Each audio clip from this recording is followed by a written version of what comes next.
ګرانو خویندو، حجاب تر خپل هیواد پورې نه ده محدود، بلکې د نړۍ په ګوټ ګوټ کې مسلمانې خویندې حجاب کوي او فخر پرې کوي، ځکه چې دا د دوی حق دی. باید هر ځای حجاب وکړي، له دوی هیڅوک دا حق نشي اخیستی.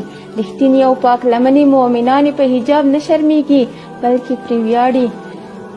محترمو خویندو، حجاب د اسلام پالو خویندو خپله غوښتنه ده. کومې ښځې چې د حجاب سره مخالفت کوي، دا د هغو پر تربیت او اصلیت دلالت کوي. مسلمانې خورې، کوم عزت چې الله تعالی درکړی، د نړۍ ټول قوانین ترې عاجز دي. اسلام ستا پت او عزت له بې شرمو شرمښانو څخه ژغورلی دی. د دې کور او کلي رڼا یې ځان داسې محجبه وساته چې څوک دې نوک هم ونه ویني. مسلمانې خورې، که په اسلامي احکامو ځان مکلفه ګڼې، نو حجاب رعایت کړه. په کوم څه چې الله تعالی حکم کړی وي، هغه له حکمت او رحمت خالي نه وي.